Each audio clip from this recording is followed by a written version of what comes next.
Hi guys, this is Janae's Co-Parenting Corner. In an effort to make my videos more consistent, I would like to implement a new method to create a ritual, and I hope that you guys respond to it. And it's called Do, and Don't.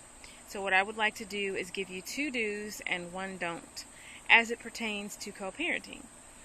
And so basically, what I would like for you to do is listen and also send me questions to askjanea@gmail.com.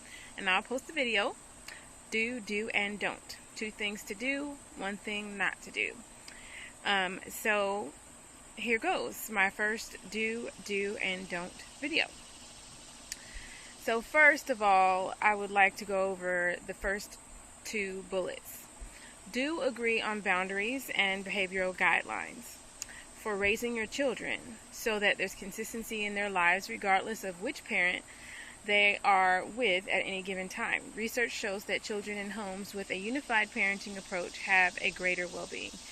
These bullet points I found at Psychology Today, psychologytoday.com, the do's and don'ts of co-parenting well. And basically, I find material that I agree with, and I just say why.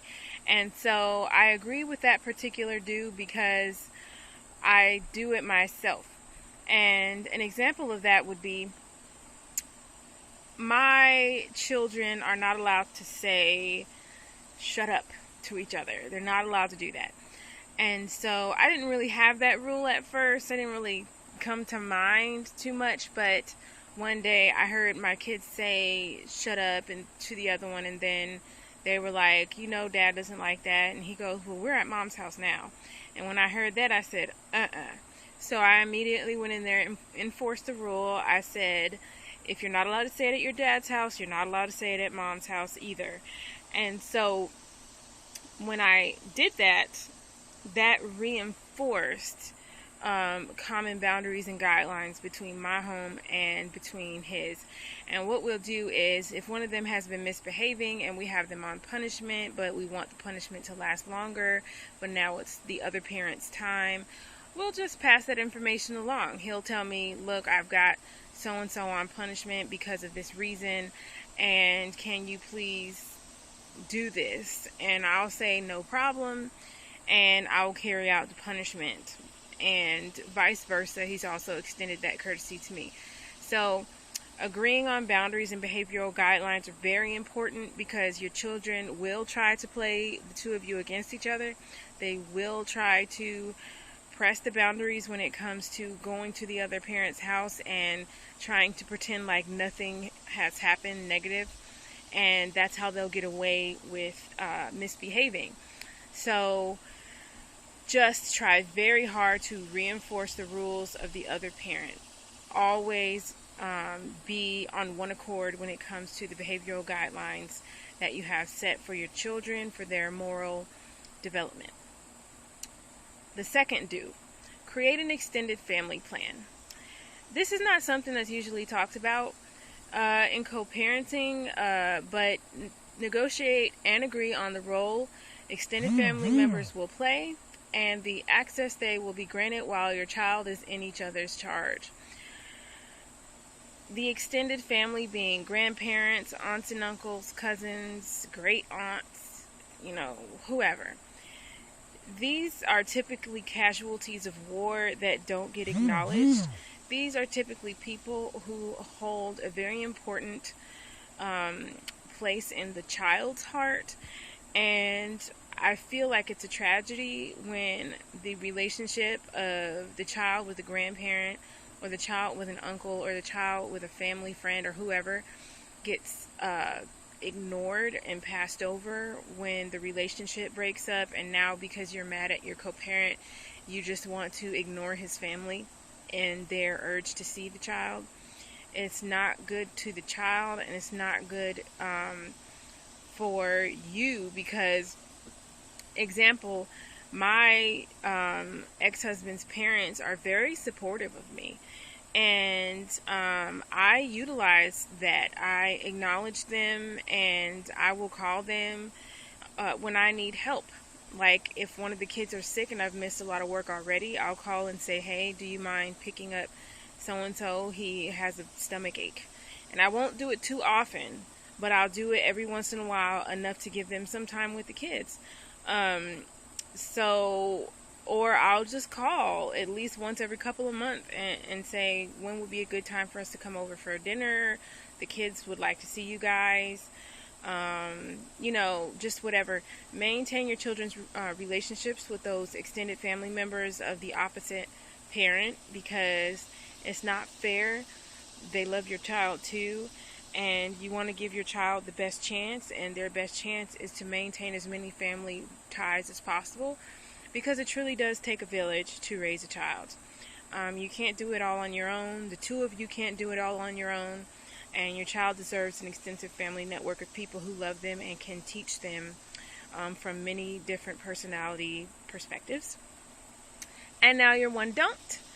Don't burden your child. Emotionally charged issues with your ex should never be a part of your parenting. Never sabotage your child's relationship with your ex by trash talking. Never use your child to gain information about the things going on or to sway your ex about an issue. The main thing here is this: don't expose children to conflict. Research shows that putting children in the middle of your adult issues promotes feelings of helplessness and insecurity, causing children to question their own strengths and abilities. Oh my God, I hate that.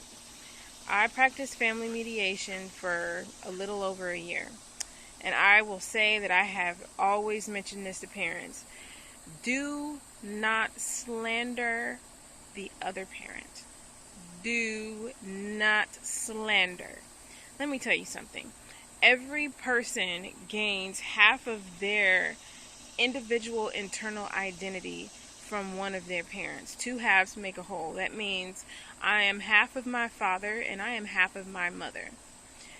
So when I was a child and I would hear one talking badly about another, one in particular would have this practice.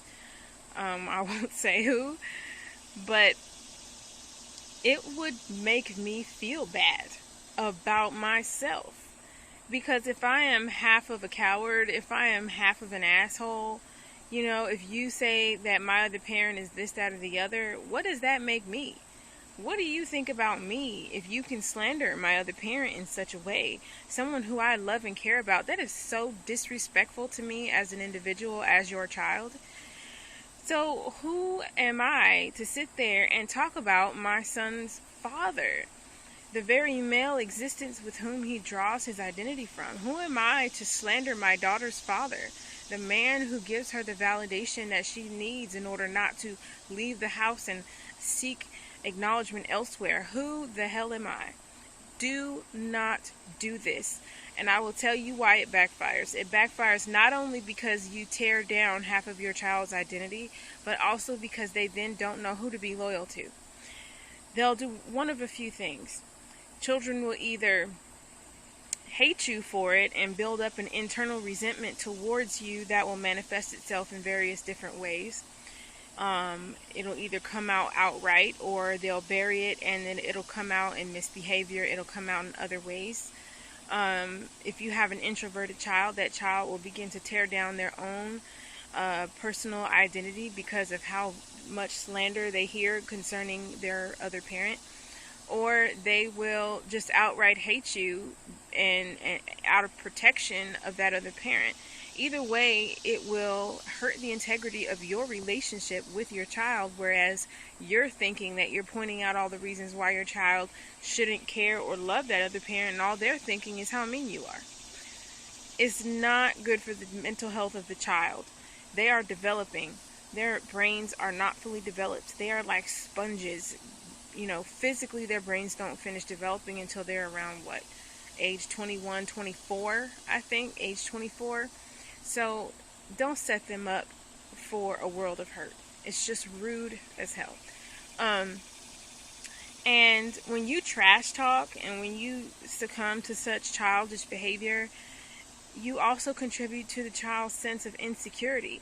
If you can't even get along with your co-parent, then how can you prove that you can take care of their world, keep their world intact, positive, caring, loving, structured environment if when your temper goes off, you are saying slanderous things about the other parent? Also, when your kid comes home, don't be saying, what was your dad doing? What was he doing? Who was he with? Who was at his house? What was your mom doing? What was she wearing? Who was she going out with? Do not do that. I'll tell you how you get information out of your kids. Say, did you enjoy yourself? Yes. And then depending on how old they are, they will just get to yapping. Now, don't ask specific questions. Just say, did you have fun? Yes. Oh, great. What did you do? Well, I did this and I did that. Okay, great. Whatever information they want to volunteer to you based on your inquiry about how well they enjoyed themselves is free game. But don't directly ask about the other parent's business, because then that forces the child into a state of betraying the other parent's confidence. That forces the child into allowing you to judge their parent. You trick them into a situation where they have to hear you slandering or judging the other parent, and then they feel like they betrayed their other parent, and then you got them feeling bad again. Don't put the kids in that type of position. Don't be asking your kid, don't be interrogating your child for information about the other parent. It's childish, it's rude, it's stupid. So, here are your do, and don't again. Do agree on boundaries and behavioral guidelines for your children with your co-parent. Do create an extended family plan to acknowledge those important extended family members who are part of your children's lives. And do not burden your child with emotionally charged issues. Don't talk to your children about what's going on. The only concerns that your children should have are, what snacks am I going to have for after school? What's for dinner? Is your homework done? Did you have fun?